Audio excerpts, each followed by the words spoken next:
Durante seu período de férias, a gente entrevistou aqui o Davi Zilberstein, que é ex-diretor da ANP, e falamos sobre esse assunto. E por diversas vezes ele falou: o Brasil tem essa mania de tratar a crise apenas como algo pontual e depois não pensar no amanhã, não pensar em algo que possa fazer para mitigar efeitos de uma possível nova crise hídrica no país. Ela chegou, pouco aprendemos daquela de 2001, segundo Davi Zilberstein. As cenas se repetem, né? E é justamente sobre esse assunto que a gente vai conversar agora com o diretor do Centro Brasileiro de Infraestrutura, o Adriano Pires. Boa tarde, obrigada pela atenção com os ouvintes da Band News. Como vai? Boa tarde, é um prazer falar com os ouvintes da Band News.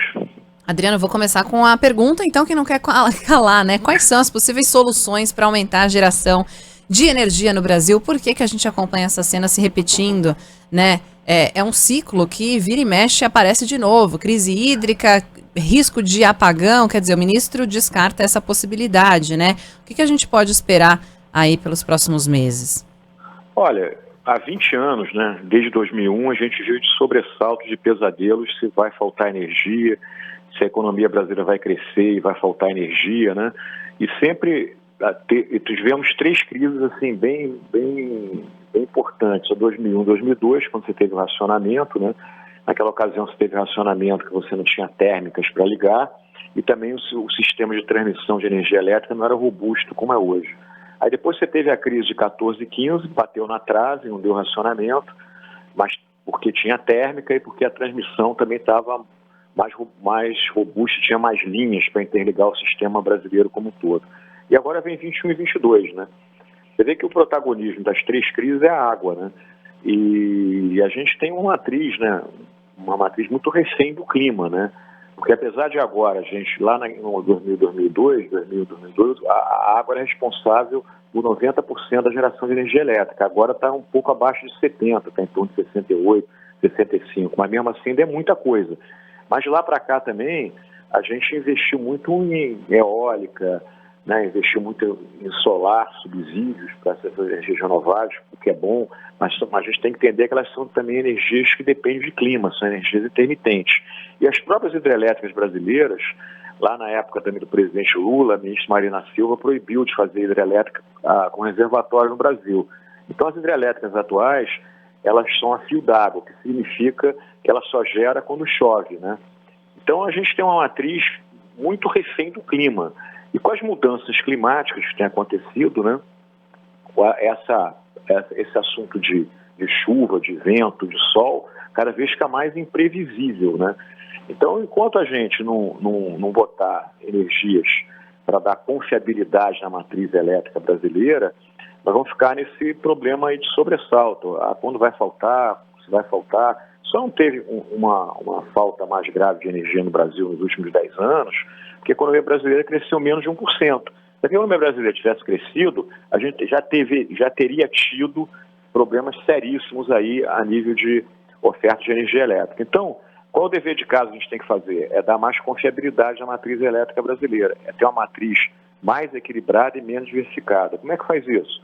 Você tem que introduzir térmicas a gás natural, que é a energia da transição, que é mais barato e mais limpo que a térmica a óleo que está rodando hoje para que a gente tenha energia elétrica. Você tem que colocar na matriz mais nuclear, você tem que colocar na matriz o biogás, que é uma energia renovável, mas ela não depende do clima, porque ela vem de aterro sanitário, vem de dejetos de animais, vem do vinhoto que é produzido através do etanol. Então, esse que é o dever de casa que a gente tem que fazer, porque senão a gente vai ficar na situação. Você vê, nesse momento agora, o mundo inteiro está retomando o crescimento econômico em função das vacinas. O Brasil também está retomando. Tanto que há cenários aí da economia crescer sendo 5%. Isso quer dizer que essa crise de energia pode, né, dar problema para essa retomada de crescimento. Né? Não ter esses 5%, até porque se não tiver uma falta de energia, as tarifas já estão subindo demais. E as tarifas de energia elétrica, com certeza, vão ser as grandes vilãs, né, do aumento da inflação esse ano de 2021 e provavelmente também em 2022. Quero aproveitar que você citou essa importância da diversificação da matriz energética.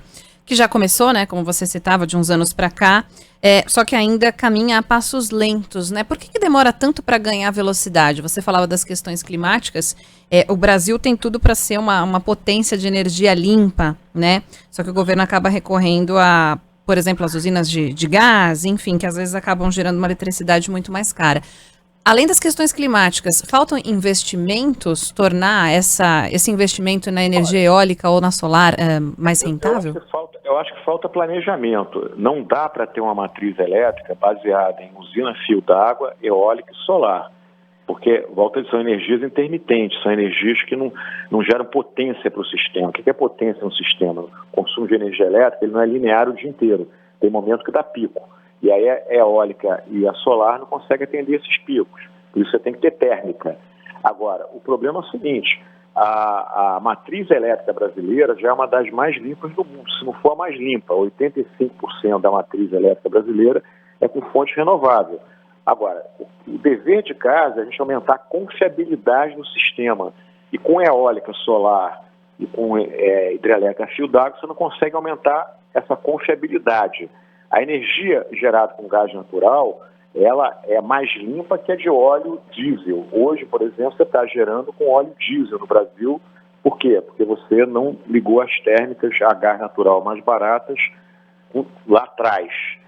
Então não dá para construir uma matriz. Vou te dar um exemplo, Califórnia hoje está vivendo também uma situação difícil, um verão muito quente, né? As hidrelétricas também estão vazias e quase todo ano você tem problema de apagão na Califórnia. Por quê? É muita energia intermitente, é muita solar, é muita eólica, é muita hidrelétrica, né? Então a gente tem que entender o que a gente quer, entendeu? O Brasil ele precisa de energia para crescer, sem energia esse país não cresce, não vai gerar emprego. Então essa questão da diversificação que eu falo é você colocar a eólica é boa sim, a solar é boa sim, a biomassa é boa sim, a hidrelétrica é boa sim, o gás natural é bom sim, o nuclear é bom sim. Eu digo sempre que não existe energia ruim. O ruim é não ter energia. Querido Adriano, aqui é o Pablo falando. Que bom poder conversar contigo aqui na Band News FM agora. Uma boa tarde. Eu vou repassar uma pergunta que é de parte dos ouvintes da Band News FM. A gente está preparando material sobre esse assunto e muitos ouvintes estão perguntando o seguinte: se todos nós economizarmos energia nesse momento, as operadoras poderão ter um faturamento menor do que o esperado ao longo do ano de 2021.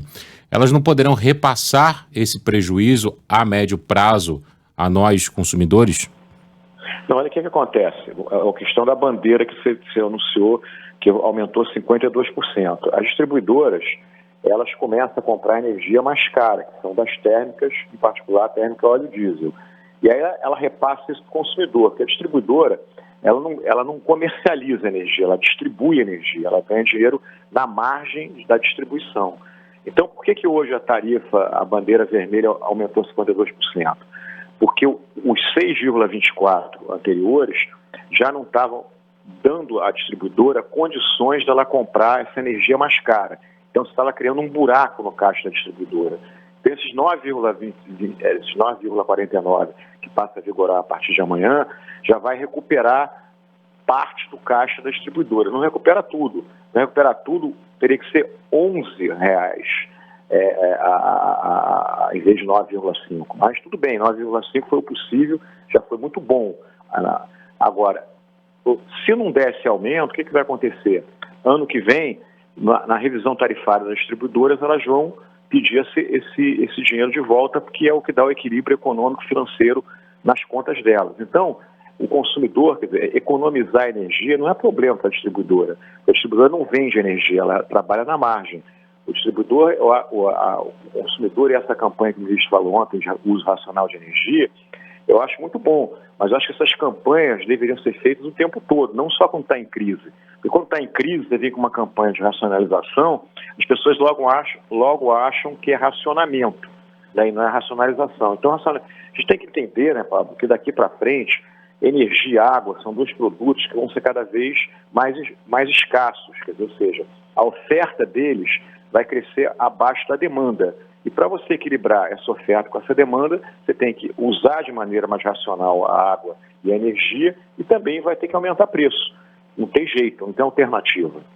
Estamos conversando aqui na Band News FM, para você que ligou o rádio agora, com o diretor do Centro Brasileiro de Infraestrutura, Adriano Pires, repercutindo essa notícia de aumento na conta de luz, um reajuste de 52% nessa cobrança extra da conta. Tem muitos ouvintes perguntando, Adriano, sobre o horário de verão. Até que ponto pode ajudar? Olha, o horário de verão já ajudou mais, porque antigamente o pico de consumo de energia residencial, o próprio comercial, era no final do dia, 6, 7 da noite. Agora não é mais, porque antigamente os responsáveis, os vilões do pico de demanda era o chuveiro elétrico, era a lâmpada. Hoje o vilão é o ar-condicionado, então o pico de demanda foi para 2, 3 da tarde. Então o horário de verão hoje no Brasil não é uma coisa que economiza tanta energia, até porque nós não temos uma sazonalidade, né? Do hemisfério norte, quando no verão você só escurece 9 da noite, 10 da noite, aqui não acontece isso. Então, horário de verão, eu acho que é uma coisa que atualmente não faz muita diferença a gente ter horário de verão no sentido de você economizar energia. Agora, voltando à tarifa, o que me incomoda um pouquinho nessa história é que esses 52% que a ANEEL hoje aprovou de aumento, quem paga esses 52%? O consumidor cativo. Quem é o consumidor cativo? É o teu ouvinte da rádio aí, Band News, quer dizer, é você, sou eu, é o pequeno comércio, é a pequena indústria. O grande consumidor não é afetado por isso, porque ele está no chamado mercado livre. Então eu acho que nesse momento de crise, esse consumidor também deveria pagar alguma coisa, entendeu? Porque só o cativo vai pagar sozinho para a gente não ter falta de energia, porque só o cativo vai pagar por essa energia mais cara. Então acho que o governo deveria pensar nisso. Ontem o ministro falou que vai reunir os industriais e pedir para voluntariamente eles reduzirem o consumo, reprogramarem lá os turnos de produção. Eu acho que voluntariamente é difícil conseguir isso, né? Por quê?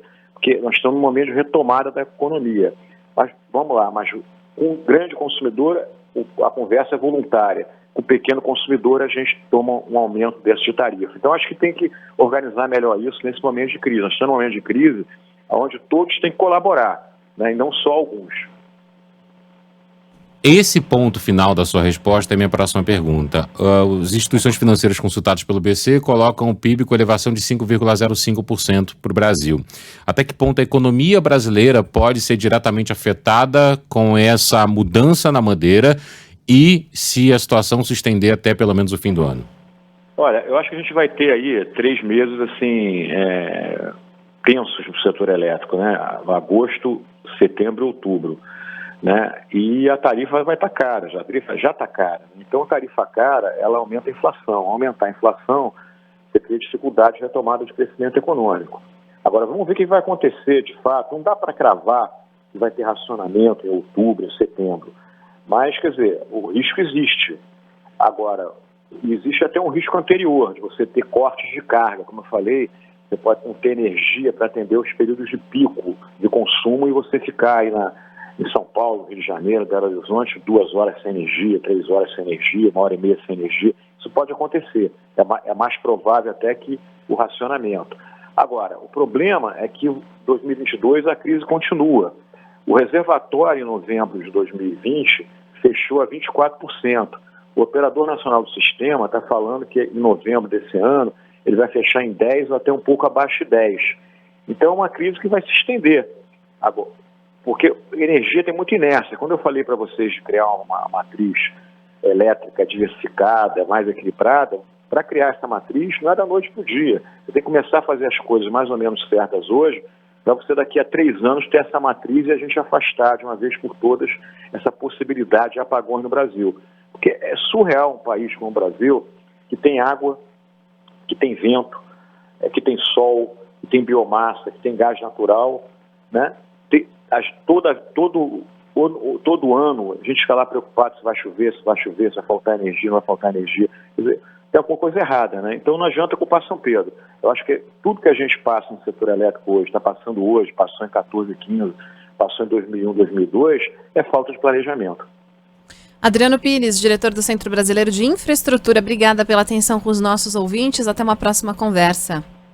Eu que agradeço. Um abraço a todos e um bom dia. Obrigado, Adriano.